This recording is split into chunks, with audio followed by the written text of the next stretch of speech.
Assalamu alaikum viewers. My name is Saliha Zulfikar. Now I will discuss today the characteristics of Anglo-Saxons because previous video में मैं आपको history के बारे में बता चुकी हूँ. आज मैं कैरेक्टरिस्टिक्स डिस्कस करूंगी. सबसे पहले आ जाती है एंग्लो-सैक्सन्स की सोसाइटी कैसी थी. तो यहाँ पर उनकी जो सोसाइटी थी वो 3 हिस्सों में डिवाइडेड थी. यहाँ पे मैंने डायग्राम के जरिए शो किया हुआ है. सबसे पहले जो ऊपर जिनको समझा जाता था वो किंग थे. ओके, उसके बाद जो थे वो फ्री मैन थे. उसके बाद जो थे वो स्लेव्स थे. स्लेव्स को सिर्फ इतना राइट हासिल था कि वो पे करके अपनी आज़ादी खरीद सकते थे और उनको कमाने का हक भी था. बस ये स्लेव्स के लिमिटेड राइट्स थे और ये सोसाइटी थी. ओके, अगर उनके किंग की बात करें कि वो किंग कैसे चूज करते थे, तो आपको पता है उस दौर में कुछ इतना कोई एजुकेटेड नहीं था. तो अगर किंग को सिलेक्ट करना था तो मुकाबले होते थे और वहां पे जो सबसे ताकतवर होता था उसको किंग चूज कर लिया जाता था. 2 बेसिस पे किंग चूज होते थे. एक फिजिकल प्रोवेस यानी स्ट्रेंथ जो पावरफुल है, दूसरा विट जो अकल के लिहाज से, जो रिडल्स पहेलियां उनका एक लिटरेचर था, पहेलियां पूछते थे ये, वो उनके मुकाबले होते थे और उसके बाद किंग सिलेक्ट होता था. It was very easy.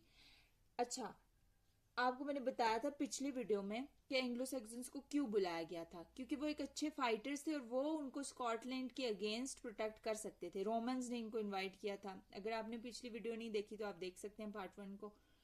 उसके बाद ये यहाँ पर क्यों रहने लगे थे, इन्होंने अपनी जमीन क्यों छोड़ी, यहाँ पे रहना शुरू कर दिया, क्योंकि जहां पे ये पहले रहते थे वहां पर वो फार्मर्स थे. जब ये लोग यहाँ आए, जब इन्होंने देखा कि लैंड बहुत फर्टाइल है और ये समंदर के जरिए इजीली आ जा सकते हैं, राउट वगैरह इजी थे इनके लिए, और जब उन्होंने देखा कि वैल्यूएबल थिंग्स लाइक गोल्ड यहाँ पर और कीमती और चीजें मिल रही हैं, तो ये यहीं पे सेटल हो गए. ओके, उसके बाद वॉरियर मैंने आपको बताया है कि ये फाइटर्स थे. उसके बाद मैंने आपको बताया कि ये जो थे ये दावत एक दूसरे को देते, वहां पर स्टोरी टेलिंग, सॉन्ग्स गाते, रिडल्स वगैरह के कंपटीशन होते. तो ये थी characteristics. Okay, now we will discuss कि इनका लिटरेचर कैसा था. तो इनके जो लिटरेचर था वो मेनली 2 हिस्सों में डिवाइडेड था. एक पोएट्री थी, प्रोज था.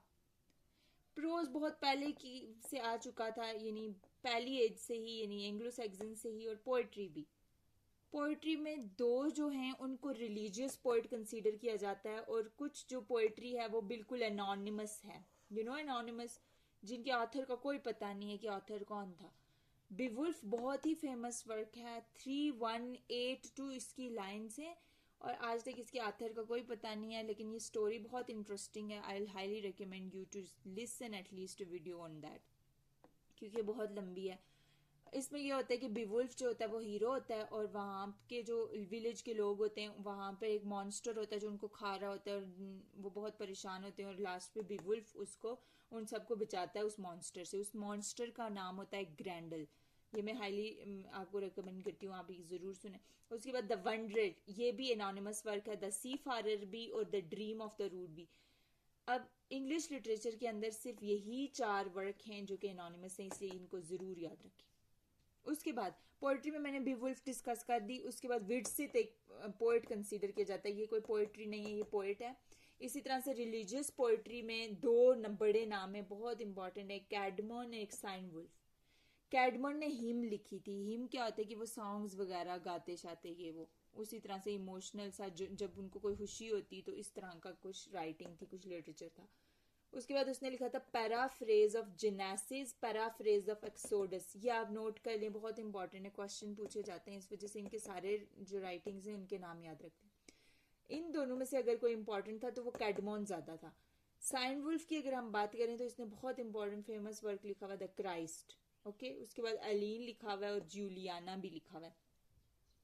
उसके बाद प्रोज आ जाते हैं. ये हमने सब क्या पढ़ा, पोएट्री डिस्कस किया. प्रोज में कौन आ जाता है? प्रोज में एक बड़ा नाम है अल्फ्रेड द ग्रेट. प्रोज क्या होता है, मैंने आपको पहले बताया था कि इसमें कोई इमोशंस नहीं होते, कोई आपको रूल्स फॉलो नहीं करने पड़ते. अगर आपको प्रोज का नहीं पता तो आप मेरी लिटरेचर पे फर्स्ट वीडियो देख लें.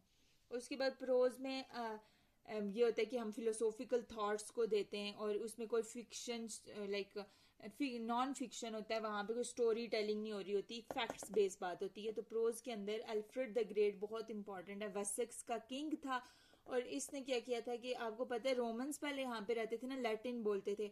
जब वो यहाँ से चले गए तो इन्होंने उसका जो लैटिन का जो वर्क था उनका, उसको कन्वर्ट कराया, आई मीन ट्रांसलेट कराया इंग्लिश के अंदर। तो ये क्या है, एक प्रोज राइटर है।